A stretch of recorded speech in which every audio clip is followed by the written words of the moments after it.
Good morning, all of you. Today we are going to learn the next part of our second scene chapter, grind. Okay, तर आपण पहिल्या मागच्या लेक्चरमध्ये बघितलं की कशा पद्धतीनं स्वतःचं प्रॅक्टिस केल्यानंतर किंवा स्वतःला ग्राइंड केल्यानंतर आपण आपलं जे ध्येय आहे किंवा निश्चित जे आपण केले ध्येय आहे किंवा आपण जे बघितलेलं स्वप्न आहे ते साकार करू शकतो. त्याच पद्धतीनं आता इथून पुढं बघा. तर वॉल्टर एडवर्ड डँडी, an American neurosurgeon, was the first person to perform surgery for posterior fossa partial trigeminal rhizotomy in the brain. तर बघा, अशा पद्धतीची अवघड शस्त्रक्रिया ही न्यूरोसर्जन म्हणजेच कोणतर मेंदूतज्ञ. तर एका न्यूरोसर्जनने म्हणजे मज्जातंतू जे असतो आपल्या शरीरामध्ये त्यावरील तज्ज्ञ असणारे वॉल्टर एडवर्ड डँडी हे अमेरिकेचे आहेत. बघा, अमेरिकन न्यूरोसर्जन आहेत. यांनी काय केलं तर was the first person to perform surgery. तर हे जगातील एकमेव पहिले व्यक्ती ठरलेले आहेत ज्यांनी मज्जातंतूवरील सर्जरी काय केली तर सक्सेस करून दाखवलेली. त्याचं नाव होतं बघा posterior fossa partial trigeminal rhizotomy in the brain. तर मेंदूमध्ये असणारी ही शस्त्रक्रिया त्यांनी अतिशय उत्कृष्टपणे आणि यशस्वीरित्या पार पडलेली आहे. No one at that time thought this surgery would be possible. पण ही सर्जरी करण्याआधी त्यांना कुठल्या प्रकारच्या अडचणी आल्या किंवा संकटे आली आणि त्यांनी त्यासाठी काय प्रयत्न केले, त्यातून बाहेर पडण्यासाठी त्यांनी कुठल्या प्रकारचे कष्ट घेतले, हे आता आपण इथून पुढं बघणार आहोत. बघा, no one at that time thought this surgery would be possible. कुणालाही असं वाटत नव्हतं की ही सर्जरी काय होईल तर सक्सेस होऊ शकेल. बट वॉल्टर डँडी had a dream of giving people a second chance to live. पण वॉल्टर डँडी जे होते तर त्यांचं एक स्वप्न होतं की कोणत्या प्रकारचं स्वप्न होतं बघा, तर लोकांना जगण्यासाठी अजून एक चान्स द्यावा किंवा अजून एक संधी द्यावी. And he was willing to start. आणि अशा पद्धतीने त्यांनी काय केलं तर स्वतःच्या इच्छेने या प्रकारच्या ऑपरेशनमध्ये आपला हात घालण्याचं ठरवलं. तर पुढं बघा, so he went ahead with the surgery. आणि अशा पद्धतीने त्यांनी काय केलं तर सर्जरी करण्याचा निर्णय घेतला. Do you know his first 30 patients died. आणि ही सर्जरी करत असताना तुम्हाला कल्पनाही नसेल की त्यांचे पहिले जे 13 पेशंट होते ते काय होते तर दगावले होते ही सर्जरी करत असताना.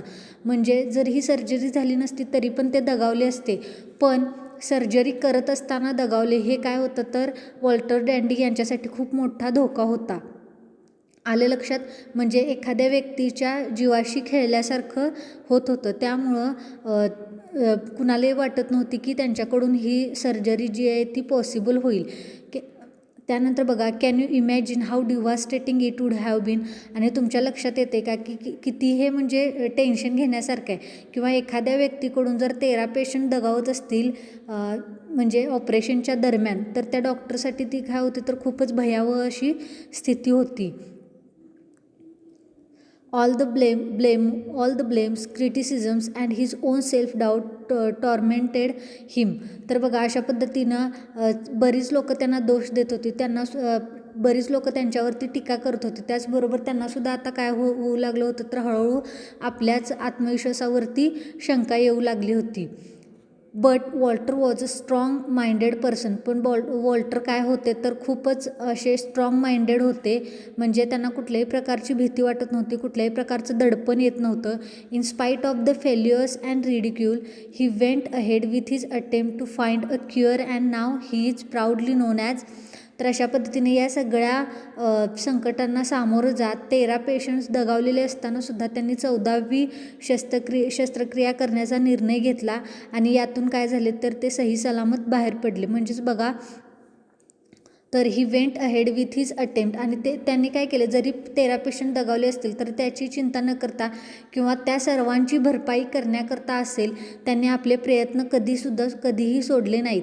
आणि आज one of the 3 founding fathers of neurosurgery. आणि आज त्यांचं नाव जे नावाजलेलं आहे किंवा नावारूपाला आलेलं आहे ते काय म्हणून तर बघा, 3 असे जे 3 फाउंडिंग जी लोक जगामध्ये आता फक्त 3च लोक काय करू शकतात तर या न्यूरोसर्जरी म्हणजे ही न्यूरोसर्जरी करू शकतात. त्यामध्ये पहिलं नाव कुणाचं घेतलं जातं तर बघा वॉल्टर डँडी यांचं. Okay, so you need to keep moving forward despite the odds. जरी तुम्हाला अडथळे येत असतील, जरी तुम्हाला संकट येत असतील, तरीसुद्धा तुम्ही काय करणं गरजेचं आहे, तर त्यांना पार करून त्याचबरोबर त्यांच्याकडे दुर्लक्ष करून किंवा त्यांच्यावरती मात करून तुम्हाला काय केलं गेलं पाहिजे, तर पुढं जात राहिलं पाहिजे. Even the most accomplished person faces adversity but the legend is the one who refuses to give up to adversity and rises above it. बरीच लोकं काय करतात, तर अशा वेगवेगळ्या संकटांना, वेगवेगळ्या गोष्टींना काय करत असतात, तर तोंड देत असतात. पण जी लिजंट लोकं असतात किंवा जी तज्ज्ञ असतात किंवा जी महान लोकं असतात, तीच लोकं काय करतात, तर गिवअप करायला, म्हणजे एखादी गोष्ट आपण करतोय पण ती आपल्याकडून होत नाहीत, तर महान लोकं काय करतात, तर ती सोडून न देता त्याच्यावरती एफर्ट्स म्हणजे प्रयत्न आणि प्रयत्नच करत राहतात. Next paragraph. Our honourable former president doctor APJ Abdul Kalam was born to fisherman family in a small village near Rameshwaram. आपले जे आदरणीय माजी राष्ट्रपती होते doctor APJ Abdul Kalam was born to a fisherman family. एका कोळी फॅमिलीमध्ये, म्हणजे एका कोळी कुटुंबामध्ये त्यांचा जन्म झाला होता बघा. एका लहान खेड्यामध्ये. त्याचं नाव होतं Rameshwaram. He studied in a small government school and use to distribute newspaper in his younger age. ते काय केले बघा, तर लहान असताना त्यांनी सरकारी शाळेमध्ये शिक्षण घेतलं. त्याचबरोबर ते न्यूजपेपर टाकण्याचं, म्हणजे वर्तमानपत्र घरोघरी जाऊन टाकण्याचं काम करत होते त्यांच्या लहान वयामध्ये. Went on to become a world renowned nuclear scientist. आणि त्यानंतर अशा पद्धतीनं ते काय झाले, तर एक जगातील अतिशय चांगल्या पद्धतीचे न्यूक्लिअर सायंटिस्ट बनले. Making India a nuclear power house and famously non for receiving a standing ovation for his speech. आणि अशाच पद्धतीनं भारतामध्ये न्यूक्लिअर पॉवर हाऊस जे होतं ते त्यांच्या प्रेरणेनेच किंवा त्यांच्याकडूनच निर्माण झालं होतं, त्याची निर्मिती झाली होती. अँड फेमसली नोन, आणि अशाच पद्धतीने ते कशासाठी, अजून एका गोष्टीसाठी फेमस होते बघा, for receiving a standing ovation. Standing ovation म्हणजे काय, एखादी व्यक्ती तुम्हाला आदराने उभारून, म्हणजे तुमचं जर काही एखादी गोष्ट आवडली तर तुम्हाला उभारून टाळ्या वाजवते, त्याला आपण काय म्हणतो, तर standing ovation. For his speech at the European युनियनमध्ये त्यांनी केलेल्या युरोपियन युनियनच्या पार्लमेंटमध्ये, म्हणजे युरोपियन युनियनच्या संसदेमध्ये त्यांनी केलेल्या एका भाषणासाठी सुद्धा त्यांना स्टँडिंग ओवेशन मिळालं होतं. यासाठी सुद्धा ते काय होतं, तर फेमस होते. Do you think it must have been a walk in the park for him. तुम्हाला वाटतं का की हे सहज शक्य झालं, म्हणजे आपण जसं बागेमध्ये जाऊन फेरफटका मारून येतो त्या म्हणजे तेवढ्या सहजतेने त्यांना ते शक्य झालं असेल, तर नाही. From an ordinary boy from Rameshwaram to becoming a world renowned scientist and 11th president of India. आणि हे तितकं सहज शक्य होतं का, किंवा तितकं सहज होतं का की एक न्यूक्लिअर सायंटिस्ट होणं किंवा भारताचा 11वा राष्ट्रपती होणं, हे म्हणजे it is not a joke. Okay, म्हणजेच काय, तर बघा, या सगळ्या गोष्टी करत असताना त्यांना बरेच संकट आले असतील, बरीच अडथळे आले असतील, पण ते त्यांना पार करून काय केलं, तर त्यांना जे काही त्यांचं जे स्वप्न होते ते त्यांनी साकार केलं आणि पुढं जात राहण्याचा प्रयत्न केला. लास्ट पॅरेग्राफ बघा. The real Madrid star and Portugal football. तर रिअल माद्रिद नावाचा एक स्टार आणि फुटबॉल प्लेयर आहे बघा, पोर्तुगालचा टीम्स कॅप्टन. त्याच पद्धतीने तो टीम कॅप्टन पण आहे. The legendary Cristiano Ronaldo was born in a very poor family. तर बघा, द रिअल माद्रिद स्टार म्हणजेच काय, तर माद्रिदचा स्टार आणि पोर्तुगालचा फुटबॉल टीमचा कॅप्टन कोण आहे बघा, तर द लिजेंडरी क्रिस्टियानो रोनाल्डो. तुम्हाला माहिती असेल, was born in a very poor family. याचा जन्म एका खूपच गरीब कुटुंबामध्ये झाला होता. His mother was a cook and his father was a kit man in a local football club. तर बघा, त्याची आई काय होती, तर कुक होती, आणि त्याचे जे फादर होते, म्हणजे त्याचे जे वडील होते, ते एका लोकल फुटबॉल जो क्लब असतो म्हणजे आपल्या गावामध्ये किंवा शहरामध्ये छोटे छोटे क्लब असतात की नाही स्पोर्ट्सचे, त्या क्लबमध्ये किटमॅन म्हणजे मुलांनी दिलेले किट व्यवस्थित ठेवण्याचे, परत ते म्हणजे त्यांची खेळाची बॅच आल्यानंतर त्यांना परत ते किट घालायला देण्याची जबाबदारी कोणावर असायची, तर क्रिस्टियानो रोनाल्डो यांच्या वडिलावर. In an interview his mother said Ronnie use to practise daily from morning to night. एका इंटरव्ह्यूमध्ये म्हणजे एका मुलाखतीमध्ये त्यांच्या आईनं सांगितलं होते की रॉनी काय करायचं तर दिवस रात्र प्रॅक्टिस करत राहायचा. Ronaldo had to relocate himself away from his family as he got an offer for better training. आणि अशा पद्धतीनं बघा एक चांगला सराव त्याच्याकडून होण्यासाठी किंवा त्याच्याकडून चांगलं काहीतरी भविष्यामध्ये घडण्यासाठी त्याला काय करण्यात आलं होतं तर त्याच्या कुटुंबापासून दूर एका गावामध्ये प्रॅक्टिससाठी ठेवण्यात आलं होतं बघा. He was depressed and homesick. आणि अशा पद्धतीनं तो काय झाला तर लांब ठेवल्यामुळं त्याला डिप्रेशन यायला लागलं. म्हणजे घरच्यांची आठवण येऊन असेल किंवा आईवडिलांची आठवण येऊन त्याला काय व्हायला लागलं तर डिप्रेशन यायला लागलं. त्याच पद्धतीनं तो होमसिक झाला. होमसिक म्हणजे काय तर कुटुंबाची सतत आठवण येणे, यालाच आपण काय म्हणतो तर होमसिक. तो होमसिक झाला. आता समजा हॉस्टेलवरती वगैरे मुलं असतील तर ती त्यांना म्हणजे थोडे दिवस गेल्यानंतर थोडे दिवस फार मजा वगैरे वाटते हॉस्टेलवरती राहिल्यानंतर, पण थोड्या दिवसानंतर त्यांना घराची आठवण यायला लागते. आलं लक्षात? तर यालाच आपण काय म्हणतो तर homesick. He use to call home and cry daily. आणि तो काय करायचा तर नेहमी घरी म्हणजे रोज घरी फोन करायचा आणि फोनवरती रोज रडायचा. He had difficulty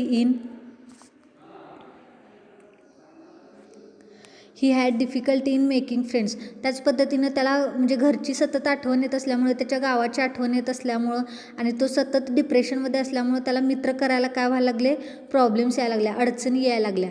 he wanted to quit but his determination was longer than his self doubt. तर बघा मग एका क्षणाला त्याला वाटलं की हे सगळं सोडून आपण काय करावं तर इथून पळून जावं, पण त्याची जी इच्छाशक्ती होती किंवा स्वतःवरती जो असलेला विश्वास होता तो काय करत होता तर त्याला तसं करू देत नव्हता. And focused all his energy in improving his game and improving as a person. आणि अशा पद्धतीनं त्याचा जो स्वतःचा आत्मविश्वास होता तो काय करायचा तर तो त्याच्यावरती कॉन्सन्ट्रेट करायचा आणि तो फोकस करायचा की म्हणजे त्याच्या पूर्ण शक्ती एकवटून तो त्याची गेम सुधारण्यासाठी काय करायचा तर फोकस करायचा. And improving as a person. आणि अशाच पद्धतीने बघा तो स्वतःला सुद्धा ॲज अ पर्सन म्हणून काय करत होता तर ॲट दॅट टाईम इम्प्रूव्ह करत होता. Finally he got selected for Portugal's most famous club.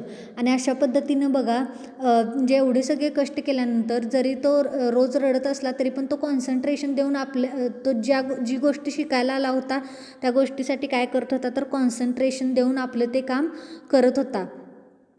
आणि अशाच पद्धतीनं बघा एक दिवशी काय झालं तर तो पोर्तुगालमध्ये असलेला मोस्ट फेमस क्लब म्हणजे पोर्तुगालचा मोस्ट फेमस क्लब स्पोर्टिंग लिस्बनमध्ये काय झालं तर त्याचं सिलेक्शन झालं. And even got selected for the top 11 in the Euro 2004 squad for Portugal. आणि त्याच पद्धतीनं 2004मध्ये असणारी Euro 2004 squad for Portugal squad युरोचं जे 2004चं स्क्वॉड होतं त्याच्यामध्ये top 11 selected for the top 11 जे 11 स्पर्धक होते त्याच्यामध्ये काय झालं तर याचं सिलेक्शन झालं होतं. He was just 19 years old. त्यावेळी तो फक्त किती वर्षाचा होता बघा तर 19 वर्षांचा होता. देन सप्टेंबर 6, 2005 6 सप्टेंबर 2005ला Portugal was facing Russia for a decisive sport in the 2006. तर अशा पद्धतीने बघा 6 सप्टेंबर 2005ला Portugal was facing Russia. Portugal आणि रशियामध्ये स्पर्धा होणार होती for a decisive spot and in the 2006 world cup Germany. आणि 2006मध्ये जो जर्मनीमध्ये वर्ल्ड कप झाला फुटबॉल वर्ल्ड कप जो झाला त्याच्यामध्ये Portugal was facing Russia. Portugal विरुद्ध रशिया अशी लढत होती बघा. Ronaldo was on the starting 11 आणि जे पहिले 11 स्पर्धक निवडले गेले होते त्याच्यामध्ये सुरुवातीलाच रोनाल्डोचा नंबर होता. And was one of the important players in the squad. आणि त्याच पद्धतीनं तो त्या स्क्वॉडमधला किंवा त्या टीममधला एक अतिशय चांगला असा आणि महत्त्वाचा असा खेळाडू होता. But few hours before the match he received an information from his home to about his father's death. मग बघा ज्यावेळी तो 2006ला वर्ल्ड कपसाठी जर्मनीमध्ये गेला आणि ज्यावेळी पोर्तुगाल आणि रशिया अशी लढत होती, पोर्तुगाल विरुद्ध रशिया अशी लढत होती, त्यावेळी मॅचच्या अगदी म्हणजे त्याची जी मॅच सुरू होणार होती फुटबॉलची, त्याच्या अगदी थोड्या वेळापूर्वी काय झालं तर त्याला एक बातमी आली की त्याच्या वडिलांचं काय झालेलं आहे तर मृत्यू झालेला आहे. His coach gave him an option to go home but Ronaldo refused and he wanted to dedicate the match to his father. आणि त्याचे जे कोच होते त्यांनी त्याला मुभा दिली की तू ही मॅच सोडून तुझ्या वडिलांच्या अंत्ययात्रेसाठी जाऊ शकतोस. पण रोनाल्डोने तसं न करता त्यानं काय केलं बघा, तर ही जर मॅच मी जिंकलो तर ती माझ्या वडिलांना श्रद्धांजली असेल असं म्हणून त्यानं काय केलं तर ती मॅच खेळण्याचा निर्णय घेतला. Even though the match ended in a draw due to his brilliant passing attempts on goal and ball position, he was named man of the match. जरी समजा वेगवेगळ्या म्हणजे जरी ती मॅच म्हणजे हरलीसुद्धा नाही आणि जिंकली पण नाही, ती मॅच ड्रॉ झाली, पण त्याच्या ब्रिलियंट पासिंगमुळं, त्यानं केलेल्या गोलवरती केलेल्या प्रयत्नांमुळं आणि त्यानं ठेवलेल्या प्रत्येक ठिकाणी बॉलच्या पोझिशनमुळं काय झालं तर तो मॅन ऑफ द मॅच ठरला होता त्या मॅचचा. His father used to tell him that he has to become the best footballer. आणि त्याचे वडील त्याला नेहमी सांगत राहायचे की तो एके दिवशी खूप मोठा फुटबॉलर होईल. Now Cristiano Ronaldo is the most decorated superstar and legend to ever play the sport. आणि अशा पद्धतीनं आजच्या काळामध्ये असलेला क्रिस्टियानो रोनाल्डो हा खूपच असा चांगला सुपरस्टार किंवा चांगला खेळाडू म्हणून नावाजला गेलेला आहे. A young boy asked Ronaldo, एका तरुण मुलाने रोनाल्डोला विचारले, how do I become like you, मला जर तुझ्यासारखं व्हायचं असेल तर काय करावं लागेल. Ronaldo replied, believe in your capacities, work hard, give your 100% every time and dream because dreams do come true. म्हणजे ज्यावेळी बघा रोनाल्डोनं एका लहान मुलाने प्रश्न विचारला की मला जर तुझ्यासारखं व्हायचं असेल, तुझ्यासारखं फुटबॉलर व्हायचं असेल तर त्याच्यासाठी मला काय करावं लागेल. तर रोनाल्डोनं दिलेलं अतिशय सुंदर उत्तर बघा, तर बिलीव्ह इन युअर कपॅसिटीज, तुझ्या क्षमतांवरती विश्वास ठेव, वर्क हार्ड, खूप कष्ट कर, आणि गिव्ह युअर 100%, आणि तुझे 100% दे. ओके, म्हणजे तू ज्यावेळी तुझे 100% देशील त्यावेळी तिकडून तुला काय असणार आहे, ॲक्शन प्लस रिॲक्शन. ज्यावेळी तुम्ही ॲक्शन करता त्यावेळी त्याच्यातून काहीतरी रिॲक्शन ही निघत असतेच. ओके, आणि अँड ड्रीम, आणि स्वप्न बघत राहा, कारण की स्वप्न ही खरी होतात. आलं लक्षात. अँड द लास्ट पॅराग्राफ बघा, legends are the one who gamble with life. Legends कोण असतात किंवा महान कोण असतात, तर जे स्वतःच्या आयुष्याशी जुगार खेळतात, सट्टा खेळतात. आले लक्षात.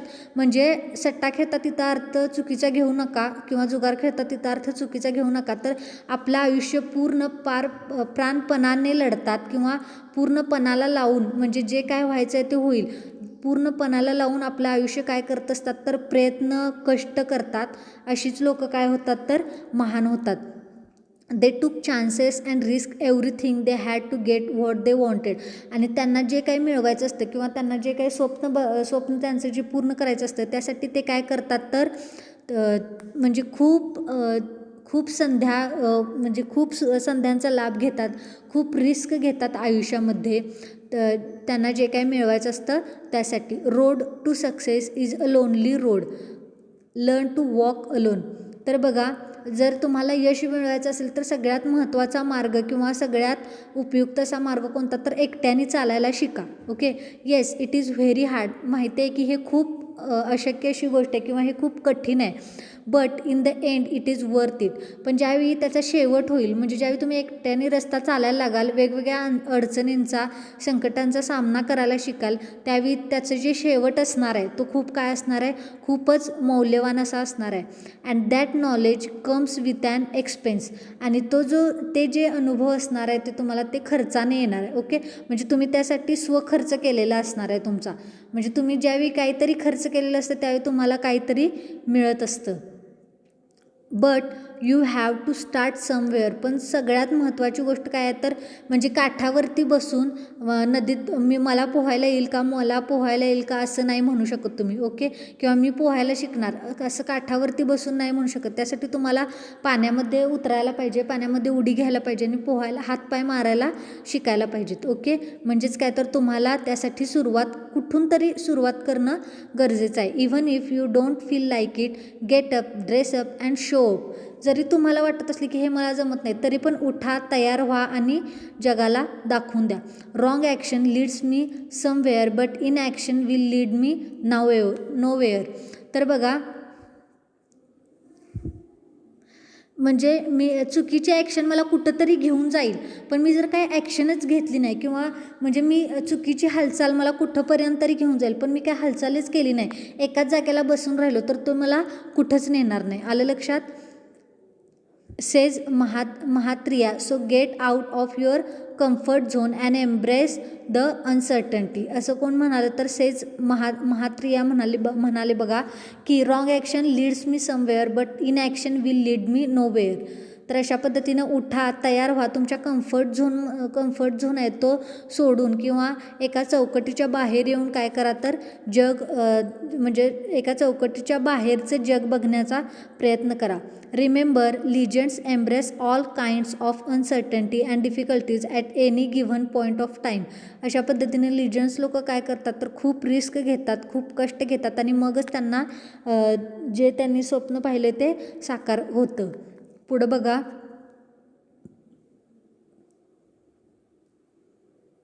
they don't choose according to their comfort zone, they always look for ways to expand their comfort zone by constantly stepping out of them.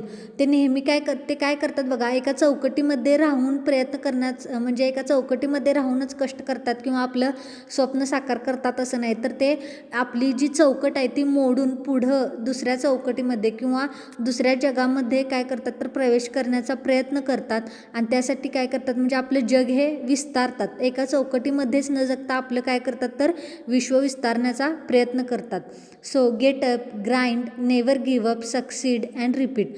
आणि अशाच पद्धतीनं काय करा तर उठा, आपलं ध्येय ठरवा, त्यासाठी वाटचाल करा आणि भरपूर यश मिळवा, कुठंही हार मानू नका. अशा पद्धतीनं आपल्याला लेखकांनी इथं सांगितलेलं आहे बघा. आय होप तुम्हाला हा धडा जो आहे आपला, हा जो चॅप्टर आहे तो समजला असेल, व्यवस्थित समजला असेल. जर काय प्रॉब्लेम असेल तर मला कॉन्टॅक्ट करा. ओके, तर इथं आपला हा सेकंड चॅप्टर संपलेला आहे. तर नेक्स्ट लेक्चरमध्ये आपण थर्ड चॅप्टर बघूया. Okay, thank you.